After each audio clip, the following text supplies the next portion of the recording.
Me gustaría compartir esta mañana un mensaje que se llama Lealtad, el último refugio de la fe. Hace casi 500 años, un monje agustino se presentó ante un tribunal en la ciudad de Worms, en Alemania, y este tribunal estaba precedido por el emperador, y este emperador estaba acompañado por un montón de obispos y de sacerdotes y de teólogos. Y básicamente este monje tenía que responder a la acusación que se le había hecho de que era un hereje y que estaba faltando el respeto a la iglesia, a la investidura del papa, a las tradiciones. Y este monje tenía por nombre Martín Lutero y durante muchas semanas estuvo escuchando la serie de acusaciones que se hacían en su contra. Y le dijeron que si no se arrepentía de estas ideas problemáticas, lo más probable es que terminara no solamente sus libros, sino también él mismo quemado en una hoguera. Y Lutero guardó silencio y escuchó todas las acusaciones durante mucho tiempo, hasta que un 18 de abril de 1521 abrió la boca y pronunció estas palabras: a menos que no esté convencido mediante el testimonio de las Escrituras o por razones evidentes, ya que no confío en el Papa ni en su concilio debido a que ellos han errado continuamente y se han contradicho, me mantengo firme en las Escrituras a las que he adoptado como mi guía. Mi conciencia es prisionera de la palabra de Dios y no puedo ni quiero revocar nada, reconociendo que no es seguro o correcto actuar contra la conciencia. Que Dios me ayude. Amén. Turn down for what? Faltó eso a Lutero nomás. Esta valentía que tuvo Lutero, este coraje que tuvo de pararse así, ante este tribunal que lo estaba examinando, fue la chispa que encendió la Reforma Protestante. Y la Iglesia Evangélica es una heredera de la Reforma Protestante, ¿sí? Pero no solamente los evangélicos, los luteranos o los calvinistas somos herederos de la Reforma Protestante. En algún punto esta actitud que tuvo Lutero marcó a la cristiandad posterior, ¿sí? No importa si son católicos, si son ortodoxos, si son metodistas, si son pentecostales, son bautistas. Cualquiera de todas estas ramas del cristianismo están influidas por este acto, por esta actitud protestante, de pararse para protestar en contra de cualquiera de estas versiones que intentan corromper el alma del Evangelio. Y Lutero estuvo dispuesto a pararse, a ser leal a esa palabra de Dios, incluso cuando la presión era muy grande y parecía que la única opción que le quedaba era agachar la cabeza y aceptar y naturalizar la corrupción de la iglesia. Pero el problema para nosotros, 500 años después de Lutero, es que estamos constantemente rodeados por ruido, absolutamente todo el tiempo. Hace un tiempo leí un estudio que decía que en un día de nuestra vida nosotros estamos en contacto con mayor cantidad de información que la que una persona en la Edad Media durante toda su vida. Imagínense que Lutero vive hacia el final de la Edad Media. Nosotros en un día de nuestra vida estamos en contacto con una mayor carga de información que la que una persona en la Edad Media durante toda su vida. Y les quiero compartir un par de datos más que ayudan a visualizar un poco el ruido en el que estamos situados. Y estamos tan acostumbrados a vivir en este ruido que quizás ni siquiera nos damos cuenta. Pero escuchen estos datos. Hay 3.2 mil millones de usuarios de redes sociales en todo el mundo. Y el número este continúa creciendo. Más o menos esto equivale al 42% de la población mundial. Esa es la gente que usa redes sociales hoy en día. De los millennials, es decir, de los que nacieron entre el 80 y el 2000 aproximadamente el 90% utiliza cotidianamente redes sociales. Por día se suben 500 millones de historias a Instagram. Y en Facebook cada 6 segundos se crea una cuenta nueva. Y por día en YouTube se miran 5.000 millones de videos. Y una persona por día en promedio mira 80 veces el teléfono. Cada día nosotros miramos aproximadamente 80 veces el teléfono. Y escuchen esta porque es terrible. En promedio cada persona utiliza el teléfono 4 horas por día. 4 horas por día. Es decir, 5 días por mes. Es decir, 2 meses por año estás utilizando el teléfono. No hay forma de que esa cantidad inmensa de información y de estímulos que andan dando vuelta no afecten nuestro equilibrio y nuestro balance mental y emocional y espiritual. No hay forma. Imagínense que hace 20 años la gente tenía 12 meses para hacer todas sus actividades, ahora seguimos teniendo 12 meses para hacer la misma cantidad de actividades y además tenemos que encontrar 2 meses extra para poder mantener esa vida digital, que es una vida paralela que todos tenemos. Igual seguimos manteniendo nuestros trabajos, estudios, amigos, familia. Y de alguna forma tenemos que encontrar 4 horas extras para nuestro día, para mantener esa vida. Además, con las redes sociales, no solamente tenemos mucho ruido, sino que tenemos un acceso prácticamente ilimitado a los intereses, los deseos, las opiniones, los miedos, los prejuicios, los odios de cientos, de miles de personas que tenemos en nuestros contactos. Ya no tenemos que lidiar solamente con nuestra mente, que de por sí eso ya es bastante complicado. Además de todo eso tenemos que lidiar con la mente, con las ideas que tienen un montón de personas y que las escupen día tras día en sus redes sociales. Y nosotros en medio de eso es como si de pronto tuviéramos como una especie de balcón privilegiado para meternos a la conciencia de la gente, que de hecho esta gente siempre tuvo opiniones y siempre miró la vida de un montón de maneras diferentes. Pero de pronto tenemos un balcón para contemplar toda esa vida y todas esas ideas y todos esos prejuicios. Y de pronto nos caía muy bien un tío, hasta que lo vimos postear una cosa en Instagram y ya no nos cae tan bien. Ay, esta persona era tan buena, pero mirá lo que piensa sobre tal tema. Hace un tiempo cuando fue, ¿se acuerdan que ardió la Basílica de Notre Dame, ¿sí? La Catedral de Notre Dame en París? Y ese fue un caso donde se vio muy claramente toda la multitud de formas de entender la situación. Había gente que decía, qué terrible, es un gran sacrilegio para la cultura occidental, para el arte cristiano. Otros decían, no, esto es culpa de los franceses porque le abrieron paso a los musulmanes y ahora Dios los castiga. Y había gente que decía, no, pero ¿para qué le vas a ayudar a la Basílica de Notre Dame si podría estar utilizando esta plata para mandarla a África? Y otra gente decía, ¿y qué habrá pasado con el pobre jorobadito de Notre Dame? ¿Estará bien? ¿Sí? Todas las posibles formas de pensar el tema estaban en las redes sociales de una u otra forma. Y si bien quizás no nos peleemos a muerte cuando hablamos del jorobadito de Notre Dame, es muy probable de que sí nos empecemos a pelear un poco más en serio cuando hablamos de otras cosas, cuando hablamos de política, cuando hablamos de ética, cuando hablamos de leyes que se tienen o no que aprobar, cuando hablamos de formas de resolver la delincuencia, cuando hablamos acerca de cómo ser una persona plena, cómo vivir de una forma correcta, cuáles son los personajes y los discursos que están bien y cuáles son los que están mal. Ahí las cosas se empiezan a poner un poco más peliagudas. Y me di cuenta en mi propia mente que empezaba a operar un mecanismo bastante raro.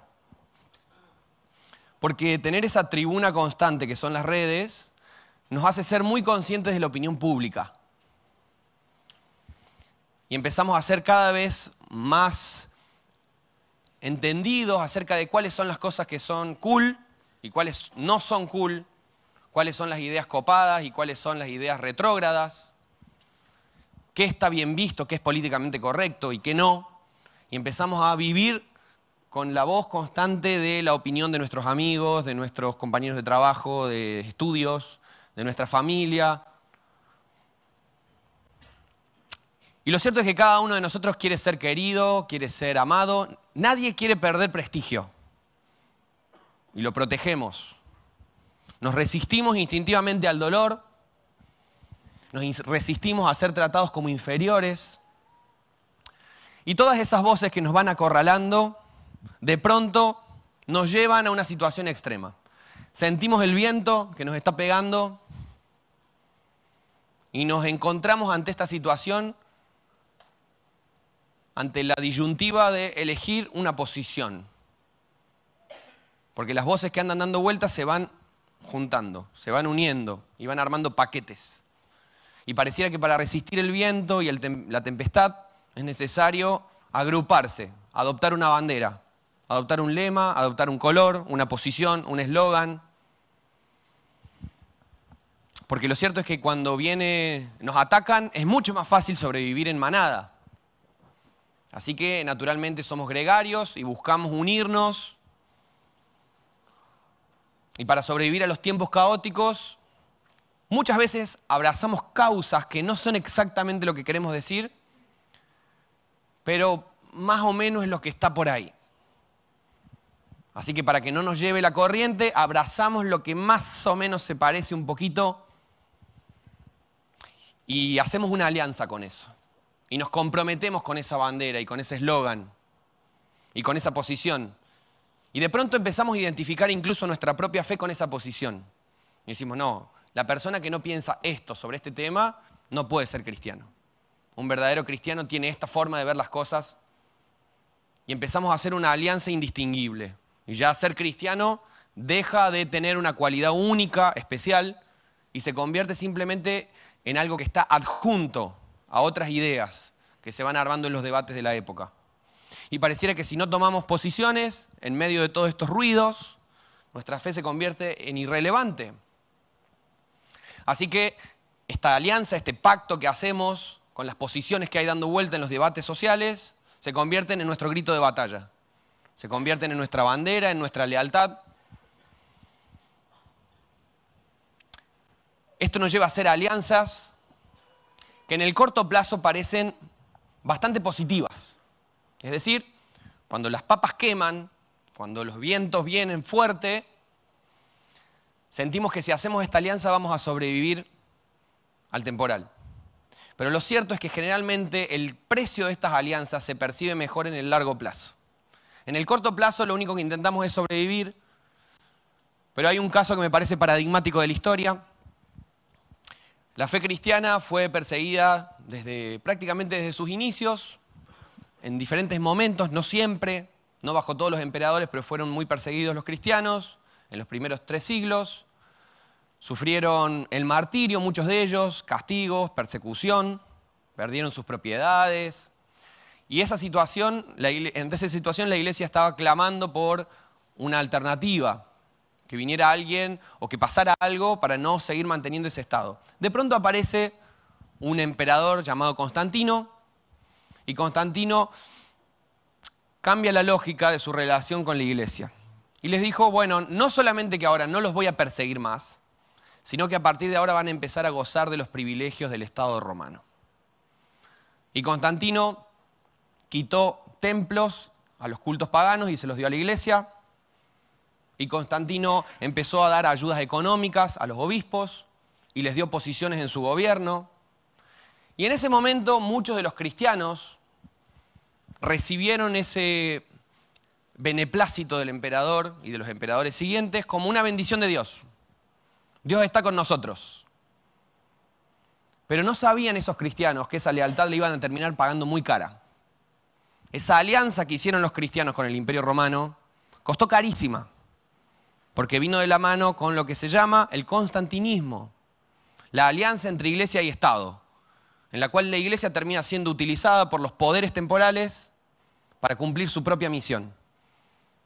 Eso que parecía un beneficio en ese momento terminó siendo también la primera Sevilla que eventualmente llevó a las cruzadas y la conquista de América y las guerras santas. Cuando hacemos estas alianzas para intentar sobrevivir al temporal, queremos sobrevivir.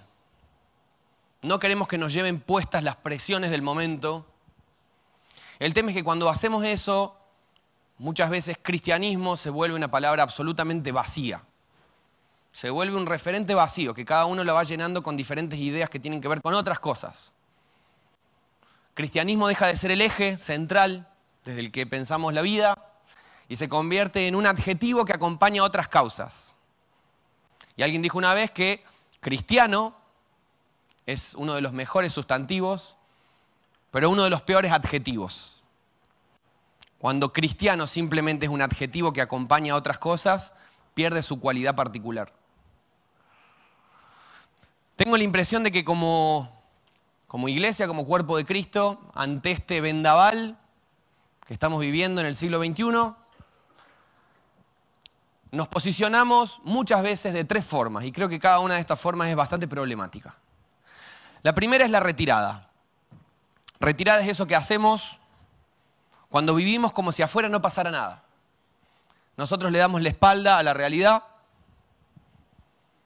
e intentamos dedicarnos a cosas más espirituales. Y en algún punto sería buenísimo vivir en un culto las 24 horas del día, porque eso significaría que no vemos nada de lo que está pasando allá. Hacemos como si no estuviera la realidad.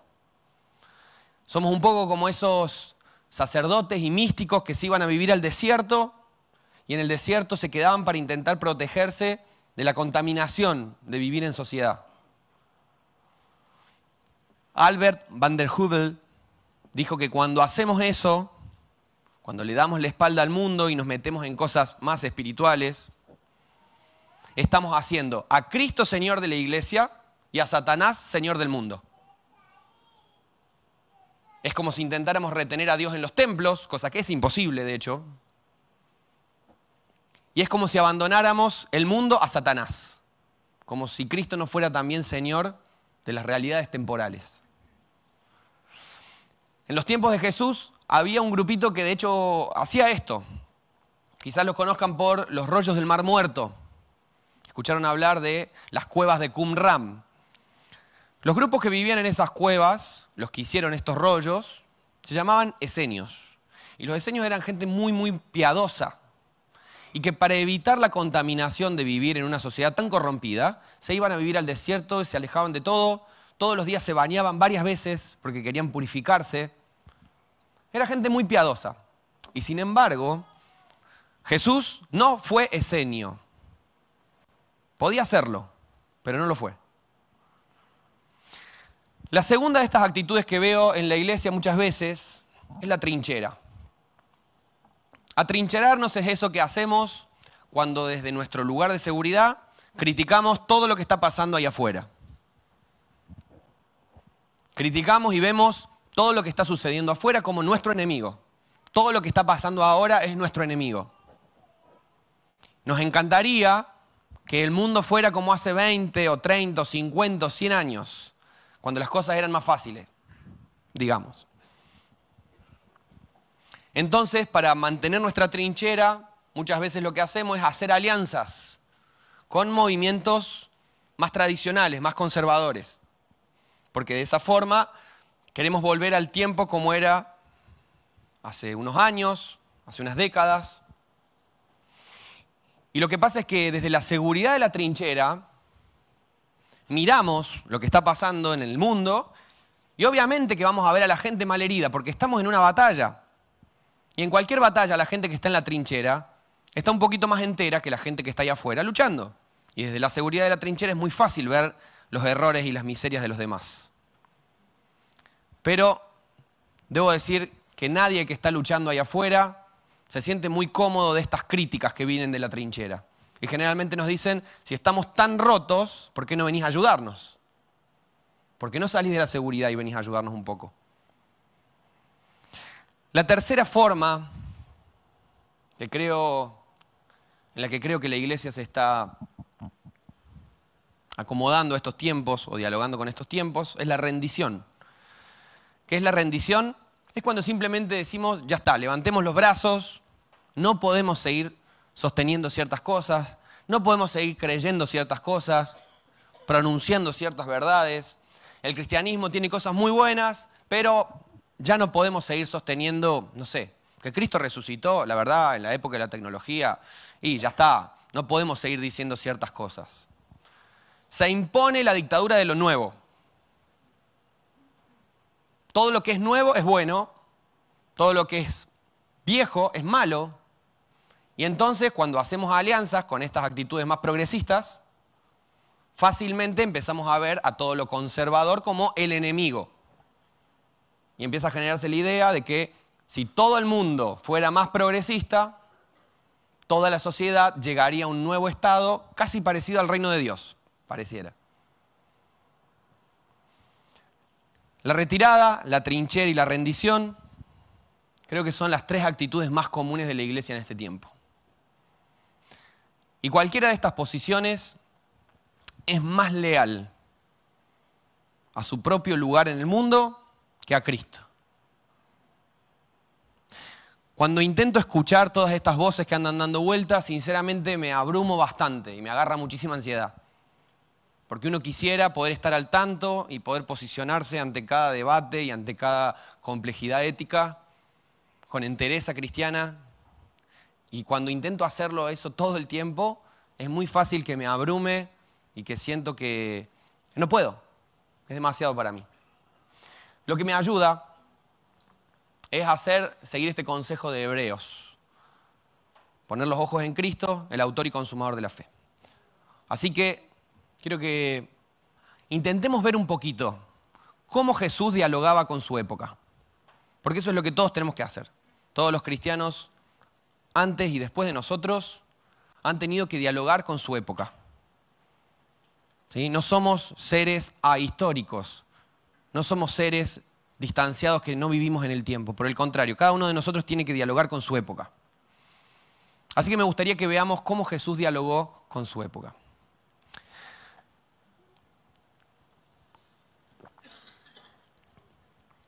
Cuando miramos a Jesús y cómo Jesús interactuaba con la gente, nos damos cuenta de que no se lo podía domesticar muy fácil a Jesús. Jesús era una especie de potro salvaje que se resistía a ser domesticado. Porque en la época de Jesús, al igual que en la nuestra, había un montón de posiciones fijas en la sociedad.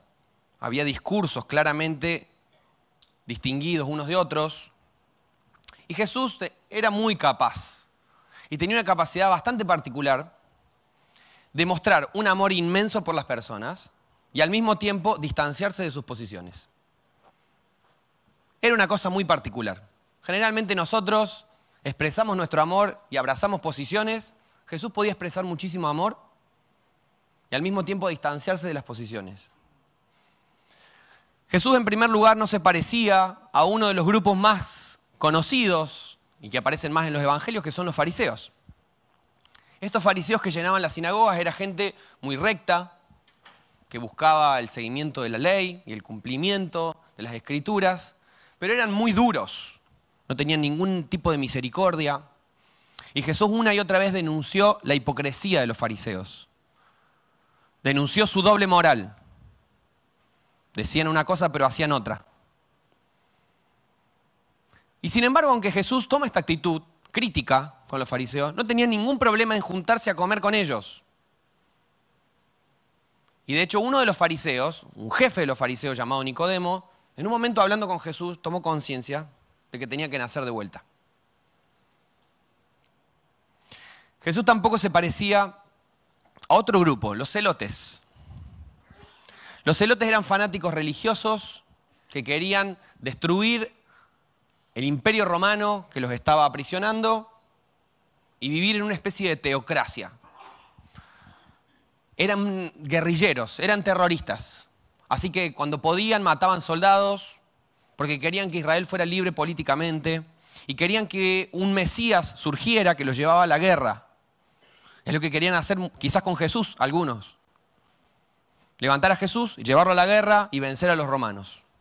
Jesús no solamente que estuvo opuesto a cualquier tipo de revolución armada, sino que además dijo que la forma de tratar con los enemigos no es matarlos, sino que es ponerle otra mejilla, es morir por ellos.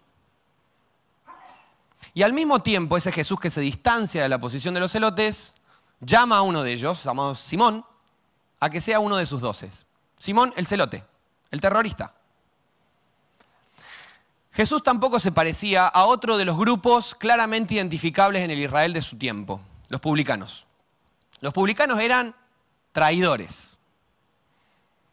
Habían hecho una alianza con Roma y explotaban a su propio pueblo. Los judíos odiaban a los publicanos. Sin embargo, este Jesús, que en cuestiones éticas es muy claro acerca de vivir una vida transparente, de no robar, de no mentir, este mismo Jesús un día fue a comer a la casa de un famoso publicano llamado Zaqueo, y después de estar un ratito nomás con Jesús, Zaqueo se da cuenta de su pecado, toma conciencia de su pecado y devuelve todo lo que había robado. Jesús llama al arrepentimiento a Zaqueo y sin embargo la gente decía que Jesús era amigo de los publicanos. Incluso a uno de estos publicanos tan odiados, Jesús lo llama y le dice: Mateo, salí de la mesa donde le estás robando a tu propio pueblo, vení y seguime. Y Jesús tampoco se parecía a otro grupo claramente identificable en Israel, que eran las prostitutas. Jesús era conocido por su prédica de pureza sexual, que estaba incluso por encima del estándar de los fariseos. Jesús decía: no solamente es pecado contratar a una prostituta, es pecado mirar a una mujer codiciándola, decía Jesús. El estándar de pureza sexual de Jesús está muy por encima del de los fariseos. Y sin embargo, Jesús también era conocido como el amigo de las prostitutas. Fíjense lo complejo que era este personaje. Y una de estas prostitutas se acercó una vez y rompió su perfume y lo derramó a los pies de Jesús. Jesús también fue muy crítico con otro grupo claramente identificable de Israel, que eran los sacerdotes. Los sacerdotes en el templo hacían estos sacrificios y Jesús un día entró al templo y dijo: ustedes están convirtiendo la casa de mi padre en una cueva de ladrones. Y sacó el látigo y empezó a tirar las mesas. Jesús fue muy crítico con esta religión centrada en el culto. Y sin embargo, este mismo Jesús valoró las tradiciones de su pueblo. Y José y María lo llevaron a Jesús cuando era muy chiquitito al templo para hacer una ofrenda. Y ahí había un sacerdote llamado Simeón, que fue uno de los primeros en reconocer a Jesús como el Mesías esperado por Israel. Y este Jesús también dejó muy en claro que era diferente de los romanos. Cuando estaba hablando con Pilato le dijo: tendrás tú tu reino, pero yo vengo a hablar de otro reino. Jesús podría haberle mendigado a Pilato que lo salvara, pero no lo hizo. Y este mismo Jesús que toma distancia de la posición de los romanos, un ratito antes de morir, tiene una conversación muy profunda con Pilato, en la que Pilato se pregunta qué es la verdad, y siembra la semilla de la búsqueda de Dios. Y además de eso, un ratito después de morir, una de las personas que lo había clavado a la cruz toma conciencia y dice: efectivamente este hombre era el Hijo de Dios. Fíjense que en su propia vida y ministerio, Jesús era claramente diferenciado y diferente de estas otras propuestas. Había posiciones fijas en los debates de su tiempo. Había ideas claras, grupos que se iban amotinando, lealtades que se iban formando. Y Jesús era claramente diferente de cualquiera de estas posibilidades. Cuando la gente miraba a Jesús no podía decir: este se confunde con alguno de estos grupos. A Jesús no se lo podía meter adentro de una cajita. Era tan asombrosa la personalidad de Jesús que la gente una y otra vez andaba preguntándose: ¿quién es este hombre? ¿Por qué hace lo que hace? Jesús, al ser diferente de todas las demás opciones, era una alternativa. Ante las posiciones de su tiempo, Jesús era una alternativa. Y hay dos características que tienen que tener algo para que sea una alternativa. En primer lugar, tiene que ser entendible y tiene que ser vista como algo positivo por la gente. Y en segundo lugar, tiene que ser diferente de las otras opciones. Ser identificable como algo bueno y ser diferente de las otras opciones. Jesús en ese sentido era realmente una alternativa. Pero Jesús no solamente era diferente de las otras posiciones que había dando vuelta, no solamente era un bicho raro Jesús, un sapo de otro pozo, sino que además, a lo largo de su ministerio, Jesús llevaba gracia a todos lados a donde iba. A cualquier lugar donde Jesús iba la gracia también. Jesús entraba a la casa de un ladrón muy famoso y cuando él salía la gente miraba y decía: la salvación ha llegado a este hogar. Cuando un fariseo se acercaba para tentarlo, después de hablar un ratito con Jesús, Este fariseo tomaba conciencia de que necesitaba nacer de vuelta para poder entrar en el reino de Dios. El mismo soldado que lo había clavado en la cruz, poco después de su muerte reconocía efectivamente este hombre era el Hijo de Dios. Jesús ofrecía gracia, perdón y misericordia a todos por igual. No importaba que fueran de diferentes grupos. Jesús no solamente le ofrecía perdón a la pecadora más grande del pueblo, a la más conocida, la pecadora pública, sino que también se le ofrecía a gente muy respetable. A los soldados y a los terroristas, Jesús les mostraba gracia y amor por igual.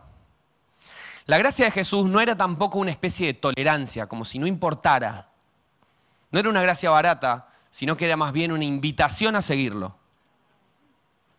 Es decir, no importa de dónde uno venga, sino que importa cómo empieza a comportarse a partir del encuentro con Cristo.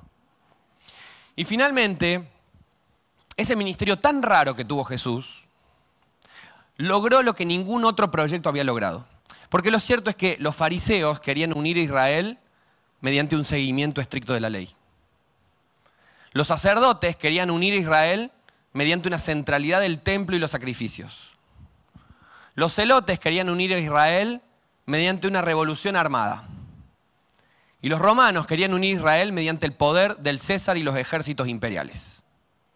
Pero lo cierto es que cada uno de estos grupos terminaron encerrados en sí mismos, incomunicados, con barreras imposibles de superar. Jesús en ese sentido logró lo que nadie más había logrado. Cada uno de estos grupos decían, ojalá todos los demás fueran como nosotros, porque si los demás fueran como nosotros estaríamos bien. Jesús hizo algo inesperado.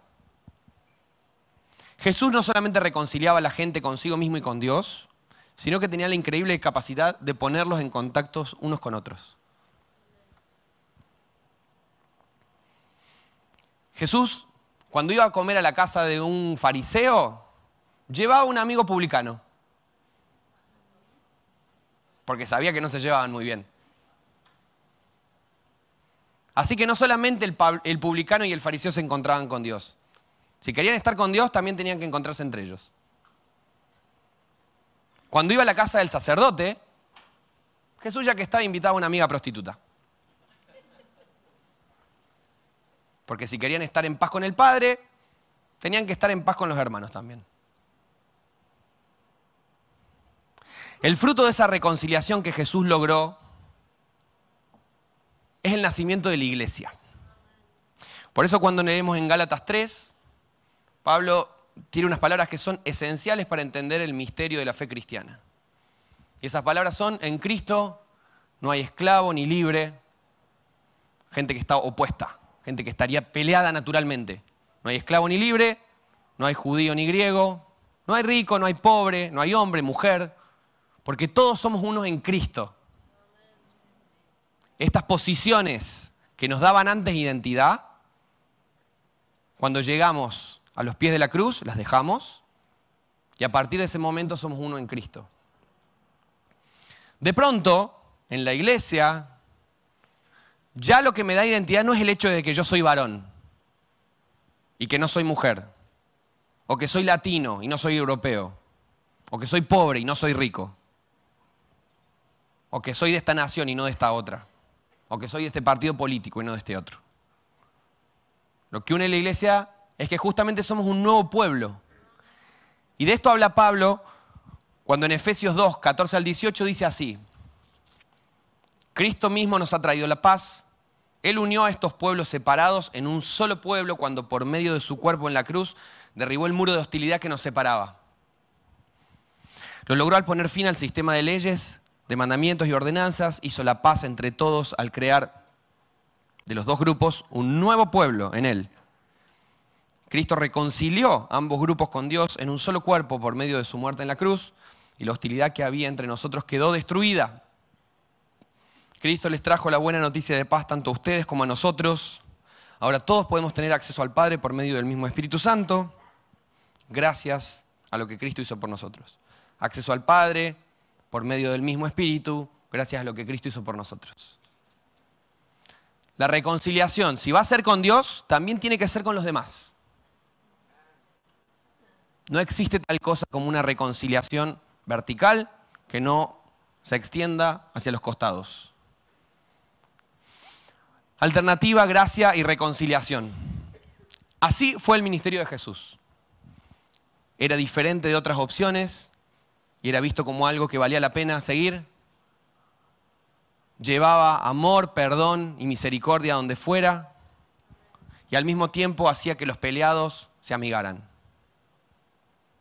Creo que este es un poco un modelo que nos puede inspirar a nosotros para poder superar estas posiciones fijas y llenas de odio y de rencor que muchas veces nos rodean en sociedad. Porque si nos dejamos llevar por las presiones y por los ruidos, es muy fácil que el misterio del Evangelio tan especial, tan único, se termine pareciendo a cualquier otro discurso de moda. Y cuando pasa eso, terminamos ofreciéndole gracia a los que ya piensan como nosotros. Obviamente que le vamos a ofrecer gracia y perdón, si estamos en el mismo bando. Y cuando hacemos eso, lo único que logramos es construir barreras y grietas en una sociedad que ya está bastante dividida y herida. Creo que necesitamos volver a este ejemplo de Jesús. Y que el último refugio que tiene la fe cristiana, cuando todas las otras cosas se nos han ido cayendo, es esta lealtad absoluta a la persona de Jesús y a la palabra de Dios. Esta lealtad como la de Lutero. Más allá de que los demás me presionen, más allá de que parezca insostenible. Si no sometemos cualquier otra lealtad, cualquier otra pertenencia al señorío de Cristo, creo que no hay muchísima más esperanza para nuestra fe, para la iglesia como pueblo de Dios. No se puede permanecer al interior de posiciones cerradas, fijas, y al mismo tiempo salir a caminar con Jesús. Porque Jesús fue un maestro itinerante. Y los que quieran ser seguidores de Jesús tienen que ser itinerantes. Uno no se puede quedar encerrado y al mismo tiempo ser seguidor de un maestro itinerante. Y si algo aprendemos de la historia del pueblo de Dios en Egipto, es que no se puede ser pueblo de Dios sin éxodo.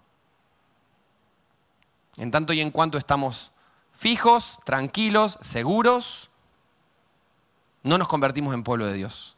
Somos pueblo de Dios cuando hacemos el éxodo y caminamos muchas veces en terrenos desconocidos. A Jesús no le importaban las lealtades previas que tuvieran sus discípulos. Pedro y Juan, por ejemplo, eran leales pescadores. Era el medio de subsistencia de su familia, era la empresa familiar. Y a Jesús no le importa mucho esa noble profesión que tenían Pedro y Juan. Y Jesús les dice, si ustedes quieren ser mis discípulos, dejen sus redes, dejen su barco y síganme.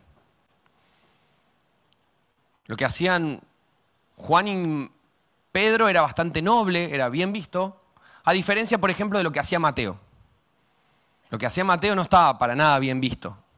Era un publicano, era un traidor a la patria. Le robaba a los más pobres y gracias a eso hacía su dinero y crecía su posición social. A Jesús tampoco le importaba mucho el mal nombre que tenía Mateo. Y le dice, Mateo, si querés ser mi discípulo, deja tu mesa y seguime. Simón el Celote era un patriota. Quería a la fuerza liberar a Israel del yugo romano. Y a Jesús tampoco le importaba ese espíritu revolucionario y muy patriótico y utópico que tenía Simón. Por eso le dice, Simón, si quieres ser mi discípulo, deja tu revolución y seguime. Y Nicodemo era un maestro muy respetado y que tenía muy buen nombre. Era intachable. Era conocido en toda la comunidad como un servidor público. Pero a Jesús tampoco le importaba el buen nombre que tenía Nicodemo. Y le dijo, Nicodemo, si querés ser mi discípulo, deja tu prestigio y seguime. A Jesús no le deslumbraba, dice un amigo mío, el prontuario de las personas, es decir, toda la lista de fechorías que hicieron, pero tampoco lo deslumbraba el currículum de las personas, todas las cosas hermosas o dignas o nobles que hicieron. A Jesús no le deslumbraba ni el prontuario de las personas, ni su currículum. A Jesús no le importaba si alguien era ladrón, mentiroso, prostituta, asesino, guerrillero, pero tampoco le importaba si era destacado, si tenía un buen nombre, si era una gran persona, si todos pensaban bien. Cuando nos encontramos con Jesús, de una u otra forma, todos recibimos la misma invitación. Eso que te daba identidad antes, tenés que dejarlo a los pies de la cruz si querés ser su discípulo. Cualquier cosa. Pensá, ¿cuáles son las cosas que te dan identidad? ¿Cuáles son las cosas que vos decís, de esto me aferro? Esto me da sentido, esto me da pertenencia. Yo soy esto. Cuando nos encontramos con Jesús, todas esas cosas que somos pescadores, somos fariseos, somos publicanos. De una u otra forma, hay que ponerla a los pies de la cruz. Si no la ponemos a los pies de la cruz, la nueva identidad no se termina de formar. Termina siendo una alianza un poco extraña entre esa fe que lo pide todo, porque es la perla de gran precio, y estas otras lealtades que nos roban el corazón. Quiero cerrar con una última idea. Me gusta mucho el capítulo 6 del cuarto evangelio. En ese momento Jesús está hablando con la gente y les dice, bueno, yo soy el pan de vida que vino del cielo, tienen que comerme, tienen que beber mi sangre. La gente se horroriza y se empieza a ir en manada. Al final Jesús queda solo con sus 12 discípulos y en un acto de desfachatada actitud Jesús les dice, ustedes 12, ¿quieren irse también? Está la puerta abierta. Y en ese momento Pedro, que era una especie de cabecilla dentro del grupo de los discípulos, que era el bravucón, de pronto este bravucón se queda sin tantas palabras. Y dice, Señor, ¿a quién iremos? Solo tú tienes palabras de vida eterna. Creo que esa confesión es de lo más significativo que podemos rescatar en una época hedonista, líquida, relativa, fragmentada en un montón de lealtades. Señor, ¿a qué otra lealtad iremos? Señor, ¿a qué otra identidad iremos? Si solo tú tienes palabras de vida eterna. Quizás en esta época tan difícil, esa confesión es lo único que nos queda.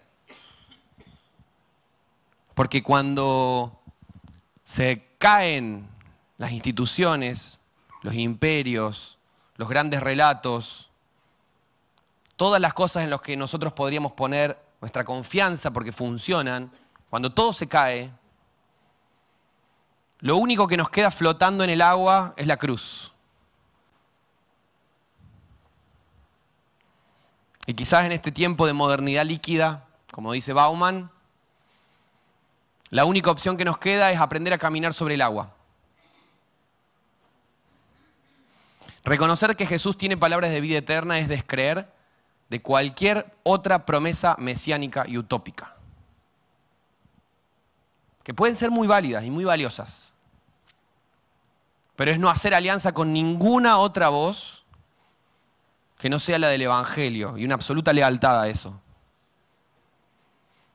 ¿Qué significa reconocer que solo Cristo tiene palabras de vida eterna? Que no nos va a salvar ninguna otra cosa, básicamente. Que no nos va a salvar la religiosidad de ser buenos cristianos, el buen nombre de ser buenos cristianos, que no nos va a salvar el dinero, que no nos va a salvar la democracia, que no nos va a salvar la Unión Europea, y que no nos van a salvar ni los militares, ni la patria socialista, ni el capitalismo voraz, ni los ideales, ni las tradiciones, ni las religiones orientales, ni el feminismo, ni los derechos humanos. ni la tecnología, ni la ciencia, ni el individualismo, ni el espíritu comunitario. Por eso le decían a los primeros cristianos que eran ateos. A los primeros cristianos los miraban y les decían, ustedes son ateos, porque creen en un solo Dios y en todos los demás no creen. Eso es ser cristiano. Es creer en un solo Dios y en todos los demás descreer. Tener una lealtad absoluta a Jesús significa que no se puede tener otras lealtades que le roben el lugar, porque no se puede servir a dos señores. Todas las utopías y proyectos que mencioné recién pueden ser muy valiosos y pueden ser muy interesantes y muy necesarios. Sin embargo, cuando nuestra lealtad está puesta ahí, cuando nuestro corazón no pone esas lealtades a los pies de la cruz, cuando no llegamos a ese punto extremo de decir, Señor, solo tú tienes palabras de vida eterna, es muy fácil que el río y el temporal nos termine llevando. Porque si no estamos parados en la roca, cuando suba la corriente, se nos lleva a la casa.